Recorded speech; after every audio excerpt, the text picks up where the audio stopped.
جب بڑے اپنے چھوٹوں میں سے کسی ایک کو زیادہ پیار دیتے ہیں نا تو اس کا لازمی نتیجہ یہ ہوتا ہے کہ اوروں کو اس سے حسد ہو جاتا ہے، حالانکہ نہیں ہونا چاہیے۔ اس لیے کہ یہ تو سب اللہ کا معاملہ ہے۔ یوسف علیہ السلام کے ساتھ بھی ایسا ہی ہوا۔ 12 بھائی تھے، سب سے زیادہ پیار یعقوب علیہ السلام کو حضرت یوسف سے تھا، 11 جلتے تھے، 11 نہیں 10 جلتے تھے، چونکہ ایک تو ان کا اپنا سگا بھائی تھا بنیامین، وہ نہیں، باقی 10 جلتے تھے۔ وہ کہتے تھے سارا پیار اسی سے کرتا ہے، ہم بھی تو آخر انہی کے بیٹے ہیں۔ حاسد جو ہوتا ہے نا، حاسد اندھا ہوتا ہے۔ حاسد کیا ہوتا ہے؟ سب بتاؤ، حاسد کیا ہوتا ہے؟ اندھا ہوتا ہے۔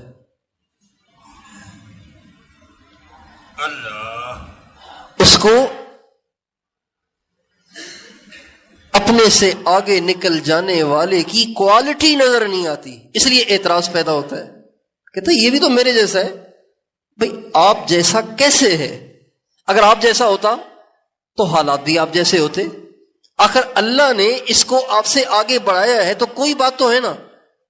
تو آپ اللہ سے زیادہ سمجھدار ہیں، آپ اللہ سے زیادہ سمجھدار ہیں۔ آج کل عام ہے گھروں میں حسد،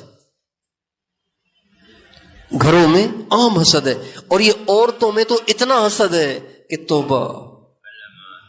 کسی کی بیٹی کا اچھی جگہ رشتہ ہو جائے، کسی نیک گھرانے میں، کسی اچھی فیملی میں رشتہ ہو جائے تو آس پاس کی ساری عورتیں جل بھن جاتی ہیں، اور پھر پتہ کیا کرتی ہیں؟ پھر جاتی ہیں جادوگروں کے پاس، عاملوں کے پاس، بیویوں کے پاس، ان سے کہتی ہیں کہ ہم ایک آدمی سے پریشان ہیں، آپ کچھ ایسا لکھ کے دے دیں کہ اس کے پرخچے اڑ جائیں۔ لہذا کچھ پڑوا کے لائیں گی اور آ کے اس کے گھر کے دروازے پہ پھینک دیں گی، کوئی تعویذ اس کے بستر کے نیچے طریقے سے جائیں گی اور دبا کے آ جائیں گی۔ اب نئی دلہن بیچاری جو بڑی شان کے ساتھ، محبت کے ساتھ گئی تھی، اب روز میاں بیوی میں لڑائی، روز میاں بیوی میں لڑائی۔ جب لڑائیاں ہوتی ہیں تو ان کا دل خوش ہوتا ہے، شکر ہے اچھا ہوا ان کے ساتھ۔ یہ عام ہے، یہ عام ہے۔ جو جادو کرتا ہے، جو جادو کرواتا ہے، یہ دونوں اسلام سے خارج ہیں، یہ دونوں اسلام سے خارج ہیں، یہ دونوں کفر میں چلے جاتے ہیں۔ نہ جادو کرنے والے کو کلمہ نصیب ہوگا، نہ جادو کرانے والے کو کلمہ نصیب ہوگا۔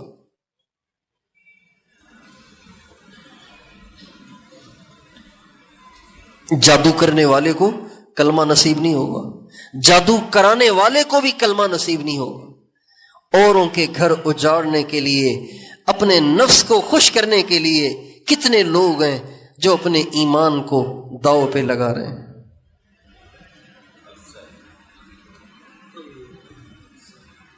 بھئی اللہ نے ان کو خوشی دی ہے، آپ بھی اللہ سے دعا کریں اللہ مجھے بھی دے دے، ان سے جلنے کی کیا ضرورت ہے؟ اور نبی فرماتے ہیں حسد نہ کرنا، حسد نہ کرنا، وَإِيَّاكُمْ وَالْحَسَدْ، حسد سے بچو، حسد سے دور رہنا، اس لیے کہ حسد نیکیوں کو ایسے صاف کر دیتا ہے جیسے استرا سر سے بالوں کو صاف کر دیتا ہے۔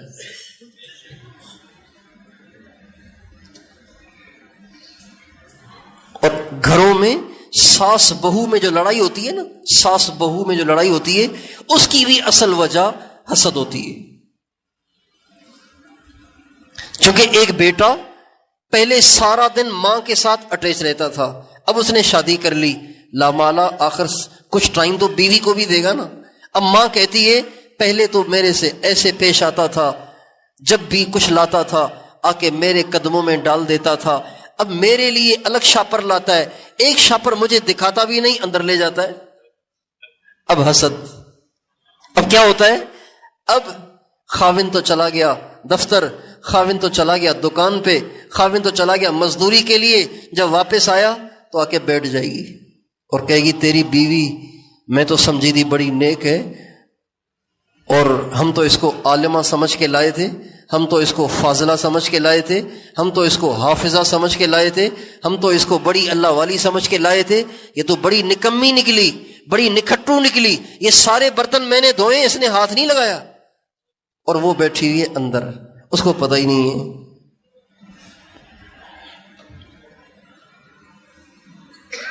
اب ایک دن، دو دن، تیسرے دن جب روز بیٹے کے کان بھرے جائیں گے، اس کا کیا نتیجہ نکلے گا؟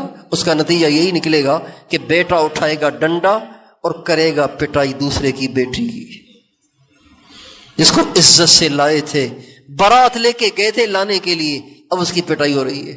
کیوں؟ حسد۔ یا پھر کیا ہوتا ہے؟ ایک بھائی کے گھر میں، ایک شخص کے گھر میں اس کی ایک بہن بیوہ ہے،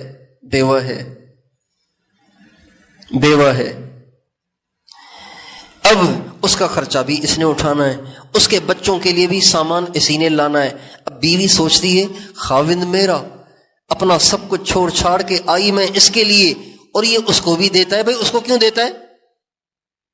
اب بیوی کے دل میں اپنی نند کے لیے حسد پیدا ہو رہا ہے، لہذا آئے دن کوئی نہ کوئی کیس بناتی رہتی ہیں اس بات کے لیے کہ یہ اپنی بہن سے لا تعلق ہو کر بس بیوی کا ہو کے رہ جائے، سارے رشتے توڑ دے، بس صرف میرا ہی ہو جائے۔ بیوی کہتی ہے جیسے میں نے سب کچھ چھوڑ دیا تو بھی سب کچھ چھوڑ۔ ان سب کے پیچھے حسد ہے۔